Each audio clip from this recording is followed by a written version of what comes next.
Hey young aspirants, welcome to another video of Young Minds classes. It is better to work than starve. So ये quotation मैंने कहीं पर पढ़ा, मुझे अच्छा लगा, सोचा आप लोगों के साथ भी शेयर कर दूं। और आज इस वीडियो में हम बात करने वाले हैं शब्द विचार की, जहां से पटवारी एग्जाम में 100% क्वेश्चन बनते ही बनते हैं। तो इसमें हम बात करेंगे तत्सम, तद्भव, देशज, विदेशज और भी अन्य शब्दों की। ठीक है, तो चलिए शुरू करते हैं। और अगर आप चैनल पर नए हो तो चैनल को सब्सक्राइब जरूर कर लो। चलिए, हम सबसे पहले बात करेंगे शब्द विचार और उसकी परिभाषा की।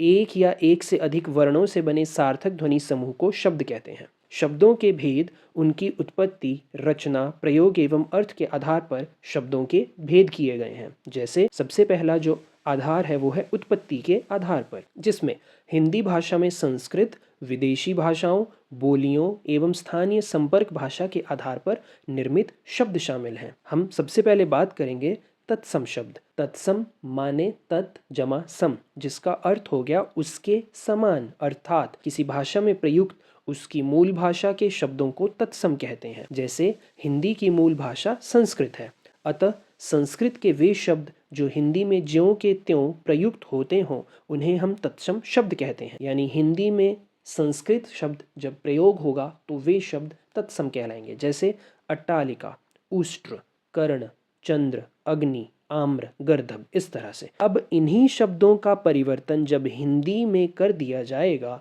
तो वे तद्भव शब्द बन जाते हैं। जैसे अट्टालिका हिंदी में कहलाएगी अटारी, उष्ट्र बनता है ऊंट, कर्ण कान, चंद्र चांद, अग्नि आग, आम्र आम और गर्दभ गधा। उसी तरह क्षेत्र हो गया खेत। बात समझ में आ गई? तो तत्सम शब्द संस्कृत वाले और तद्भव शब्द हिंदी वाले शब्द। तो आप लोगों के लिए हमने ये पीडीएफ हमारे टेलीग्राम चैनल पर प्रोवाइड करवा दी है। आप लोग वहाँ से ये पीडीएफ डाउनलोड करके यहाँ पे काफ़ी सारे तत्सम और तद्भव शब्द दिए हैं, आप इनको आराम से चेकआउट कर सकते हो। चलिए आगे बात करते हैं देशज शब्द की, जिसमें किसी भाषा में प्रयुक्त ऐसे क्षेत्रीय शब्द जिनके स्रोत का आधार या तो भाषा व्यवहार हो या उसका कोई पता नहीं हो, वे शब्द देशज शब्द कहलाते हैं। जैसे परात, काच, ढोर, खचाखच, फटाफट, मुक्का, इस तरह के ये सारे शब्द आपके देशज शब्द बनते हैं। तो आप लोगों को ये कैटेगराइजेशन ध्यान में रखनी है, एग्जाम में इनसे डायरेक्ट क्वेश्चन बनता है। हम अभी वीडियो के लास्ट में क्वेश्चन प्रैक्टिस भी करेंगे, सो प्लीज़ वीडियो को अंत तक ज़रूर देखना। और आपको अगर वीडियो यहाँ तक पसंद आ रही हो तो वीडियो को लाइक भी ज़रूर कर दो। देशज शब्दों के भेद कुछ इस प्रकार से हैं, जिसमें सबसे पहला आता है अपनी गढ़ंत से बने शब्द। जैसे ठठेरा, चाट, चुटकी, परात, बुद्धू, लपलपाना, खटपट। तो इस तरह के ये आपके शब्द देशज हो गए। आगे आता है द्रविड़ भाषा से आए देशज शब्द। जैसे अनल, कटी, चिकना, ताला, लूंगी, इडली, डोसा, ये आपके द्रविड़ भाषा के हो गए। कोल संथाल आदि से आए शब्द कौन कौन से हैं? कपास, कोड़ी, पान, परवल, बाजरा, सरसों आदि। अब बात करते हैं विदेशी शब्द, यानी जो देश के ना हो। जैसे डच, चीनी, फ्रांसीसी, जर्मनी, रूसी, जापानी, तिब्बती, अंग्रेज़ी, फारसी, पुर्तगाली, यूनानी भाषा के शब्द प्रयुक्त होते हैं। ठीक है, आगे बात करते हैं अंग्रेज़ी भाषा के शब्द जो प्रायः हिंदी में प्रयुक्त होते हैं। जैसे अफसर, एजेंट, क्लास, क्लर्क। तो अगर आप देखो तो ऑफिसर और अफसर अंग्रेज़ी का शब्द है, हिंदी में भी प्रयोग हो रहा है। क्लर्क अंग्रेज़ी शब्द है, हिंदी में भी लिखा जा रहा है। तो ये अंग्रेज़ी भाषा के शब्द जो हिंदी में प्रयुक्त हो रहे हैं। पेन हो गया, school, taxi, truck. Clear. Next अरबी भाषा के कौन कौन से शब्द हैं? अक्ल, अदालत, आज़ाद, इंतज़ार, इनाम, इलाज, बहस, मदद, फैसला, ये सारे। फ़ारसी के शब्द अखबार, अमरूद, आराम, आवारा, मजदूर, लगाम, शेर, ये आपके फ़ारसी वाले हो गए। उसी तरह यहाँ पे पुर्तगाली भाषा, तुर्की भाषा, फ्रेंच माने फ्रांसीसी, चीनी, डच, जर्मनी, तिब्बती और ये सारे शब्द दिए हुए हैं। हम आगे बात करते हैं संकर शब्द। संकर शब्द वे शब्द हैं, बहुत इंपॉर्टेंट है ये वाला। संकर शब्द हिंदी में वे शब्द जो दो अलग अलग भाषाओं के शब्दों को मिलाकर बना लिए गए हों। जैसे वर्षगांठ, वर्ष एक संस्कृत शब्द है, गांठ एक हिंदी का शब्द है। तो ये आपके संकर शब्द कहलाएंगे। जैसे उद्योगपति, उद्योग संस्कृत शब्द, पति हिंदी शब्द। रेल, यात्री, रेल अंग्रेजी का शब्द और यात्री संस्कृत शब्द। बात समझ में आ गई? तो ये आपके सभी हो गए संकर शब्द। आगे बात करते हैं, जैसे अब बात करते हैं रचना के आधार पर। नए शब्द बनाने की प्रक्रिया को रचना या बनावट कहते हैं। रचना प्रक्रिया के आधार पर शब्दों के 3 भेद बताए गए हैं। एक रूढ़ शब्द, यौगिक शब्द, योग रूढ़ शब्द।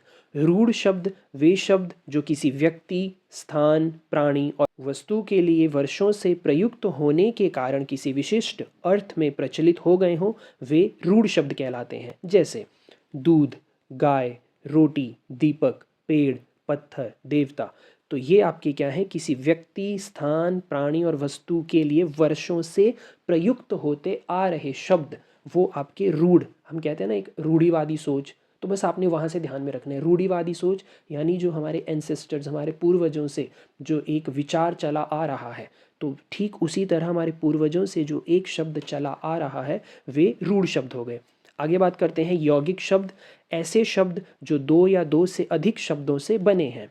जैसे प्रति जमा दिन, प्रतिदिन, प्रेम जमा सागर, प्रेम सागर, विद्या जमा आलय, विद्यालय, दूध जमा वाला, दूध वाला।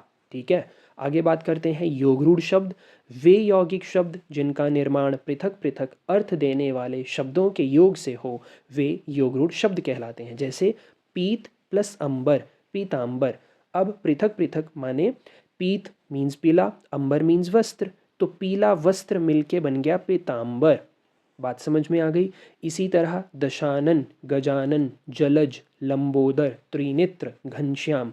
तो ये आपके हो गए योगरूढ़ शब्द। प्लीज़ इनको बहुत ध्यान से सुनिएगा, बिल्कुल थोड़ा थोड़ा भेद इन शब्दों में है, तो बिल्कुल भी आप कंफ्यूज नहीं होने चाहिए। आगे बात करते हैं प्रयोग के आधार पर, जिसमें प्रयोग अथवा रूप परिवर्तन के आधार पर हिंदी में शब्दों के 2 भेद बताए जाते हैं, एक विकारी और एक अविकारी।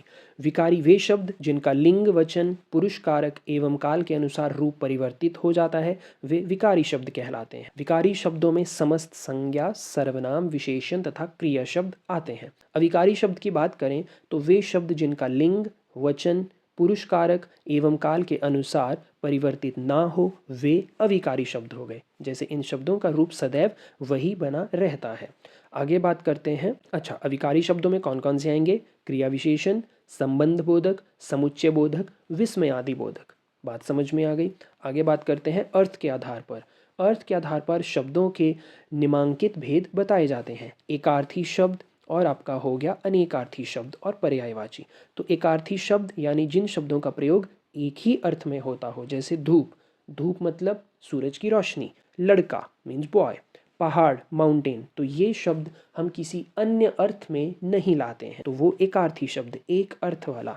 फिर बात करते हैं अनेकार्थी शब्द, जिसमें जिन शब्दों के अर्थ एक से अधिक होते हैं उन्हें अनेकार्थी शब्द कहते हैं। जैसे अज, अमृत, कर, सारंग, हरि आदि। तो इन शब्दों का हम एक से ज़्यादा अर्थ प्रयोग में कर लेते हैं। नेक्स्ट पर्यायवाची शब्द। पर्यायवाची ये तो हम सबको मालूम ही होता है। तो एक ऐसे शब्द को दूसरे शब्द के साथ रिलेट करना जिनका अर्थ समानांतर हो। जैसे हम बात कर लेते हैं अमृत, पीयूष, सुधा, अमीय, सोम आदि शब्द अमृत के समानार्थी हैं। विलोम शब्द ऑपोजिट वर्ड्स, तो ये तो आप सबको क्लियर ही है, माता पिता, दिन रात, अच्छा बुरा, ठीक है जी, इस तरह से। सम उच्चरित शब्द या युग्म शब्द, ऐसे शब्द जिनका उच्चारण समान सा प्रतीत हो, वे सम उच्चरित शब्द या युग्म शब्द कहलाते हैं। जैसे आदि, आदि। अब यहाँ पे जो ये आदि है, ये आदि और ये आदि, अगर हम ध्यान से देखें तो आदि ये एटसेट्रा और ये आदि किसी चीज़ की लत की। उसी तरह से शब्द समूह के लिए एक शब्द, जब किसी वाक्य, वाक्यांश या समूह का तात्पर्य एक शब्द द्वारा अभिव्यक्त किया जाता हो, तो एक शब्द से उस वाक्यांश का अर्थ निहित होता है। जैसे जहाँ जाना संभव न हो, हम उसे कहेंगे अगम्य, यानी वन वर्ड सब्सटीट्यूशन इंग्लिश वाले। यस, जो अपनी बात से टले नहीं, अटल। बात समझ में आ गई। आगे बात करते हैं समानार्थक प्रतीत होने वाले भिन्नार्थक शब्द।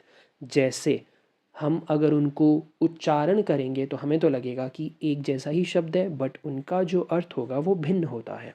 ऐसे शब्द जो प्रथम दृष्टया रचना की दृष्टि से समान प्रतीत होते हैं एवं अर्थ की दृष्टि से भी बहुत समीप होते हैं, किंतु उनके अर्थ में बहुत सूक्ष्म अंतर होता है, बहुत छोटा सा डिफरेंस होता है। जैसे अस्त्र और शस्त्र। समूहवाची शब्द, ऐसे शब्द जो एक समूह का प्रतिनिधित्व करते हों अथवा सामूहिक वस्तुओं का अर्थ प्रकट करते हों, उन्हें समूहवाची शब्द कहते हैं। अब ये आ गए एक शब्द और उसका मीनिंग।